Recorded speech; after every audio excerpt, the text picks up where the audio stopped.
Estamos de regreso con más historias.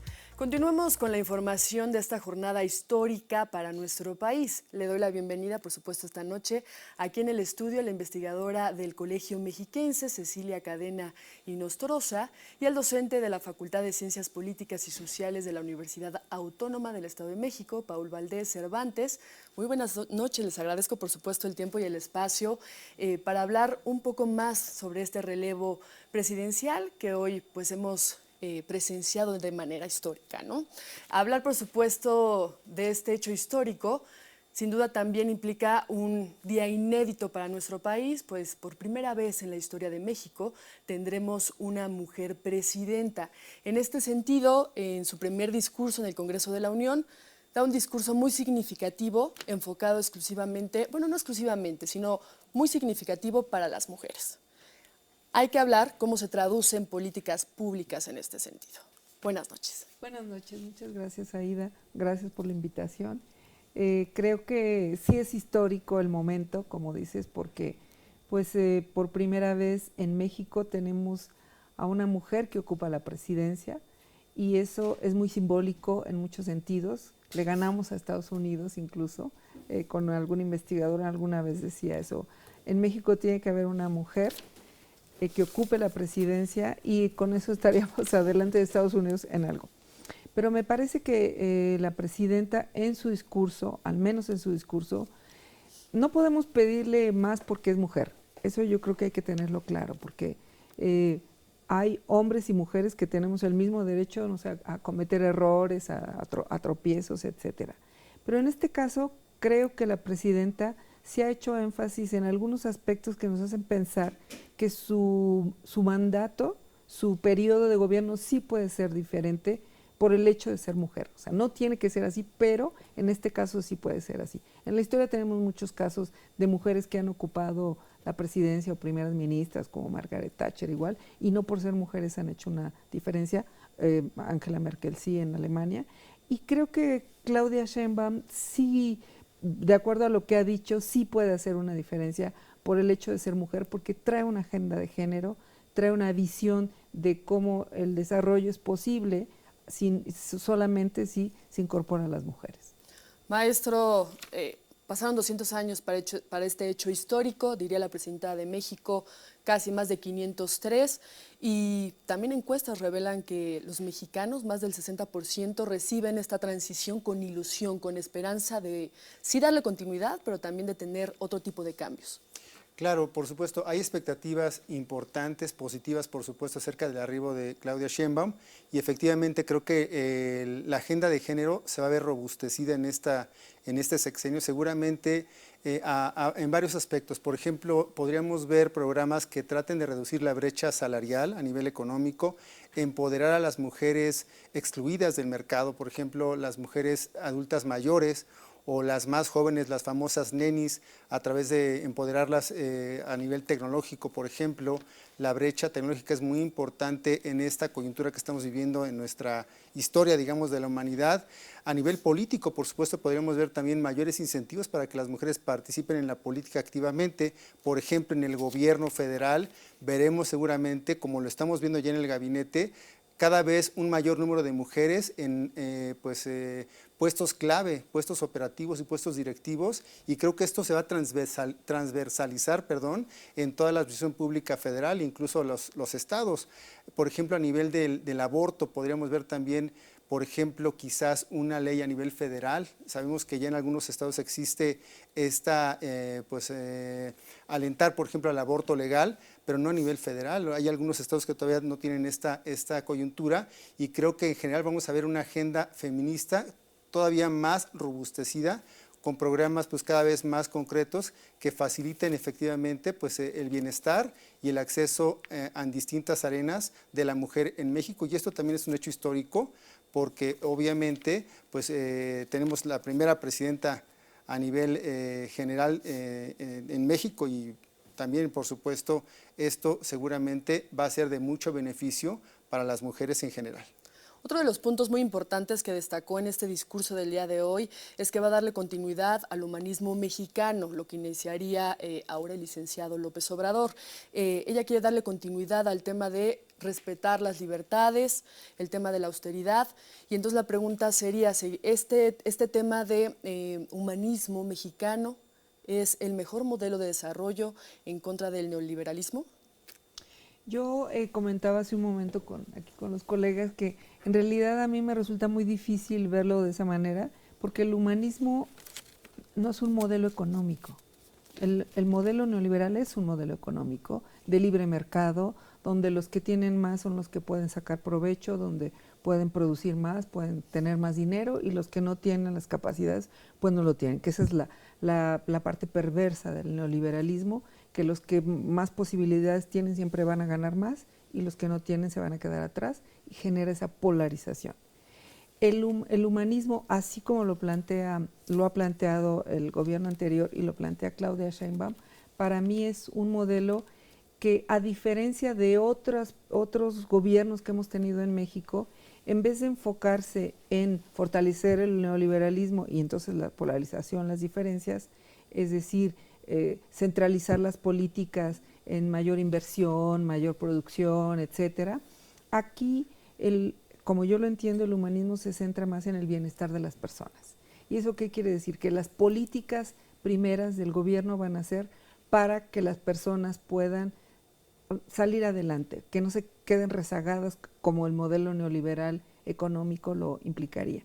Y de esa manera, entonces, las políticas son para, pues esto, el salario, para que la gente tenga mayor capacidad de consumo, para que la gente pueda acceder a mayores bienes y servicios que de otra manera no lo habría.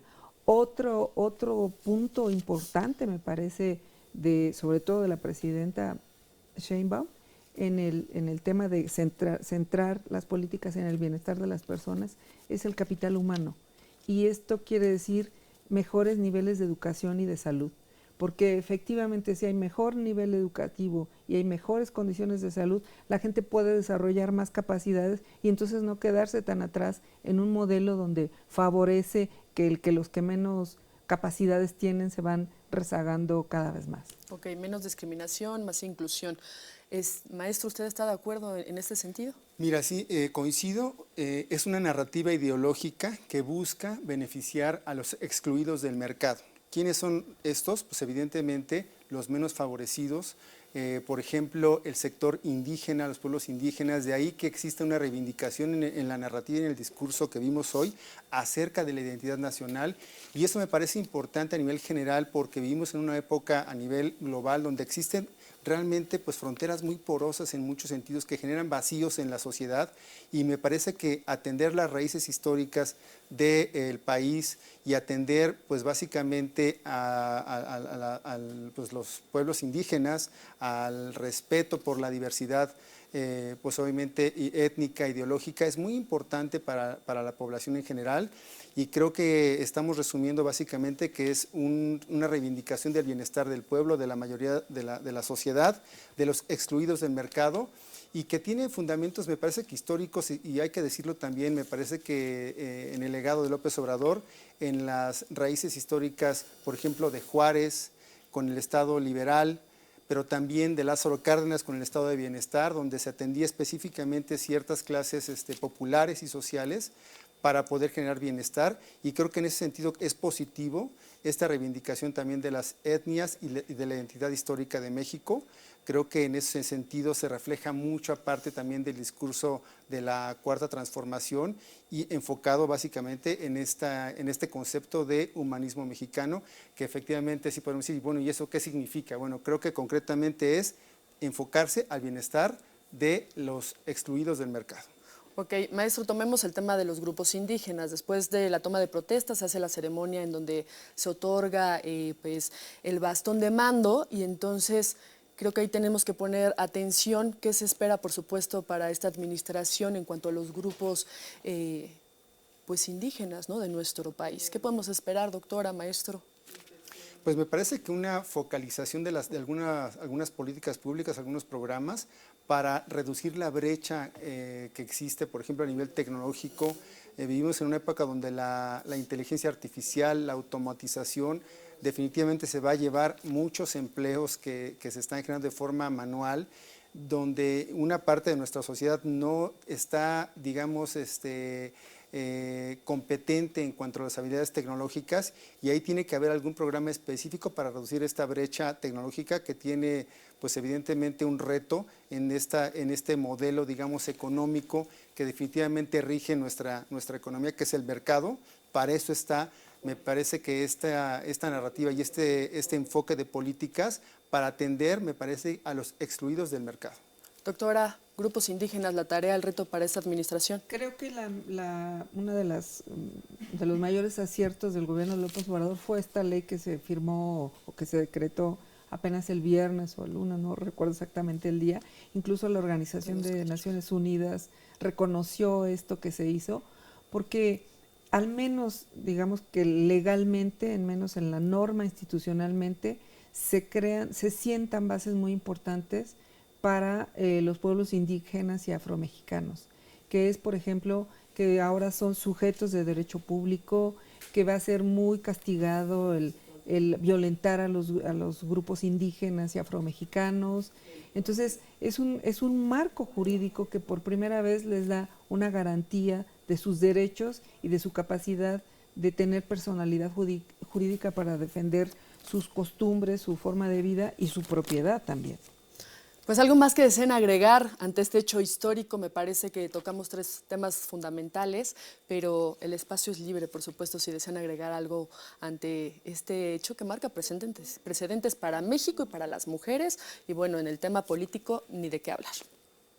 Yo creo que hablando del hecho histórico, la misma presidenta dijo algo que me parece importante, y es que va a ser un gobierno donde la presencia de las mujeres sea sustantiva. Y eso es muy importante, porque hasta ahora, y en muchos países sucede, se han preocupado más por la presencia sustantiva, adjetiva de las mujeres. Y adjetiva quiere decir el número, que haya más mujeres.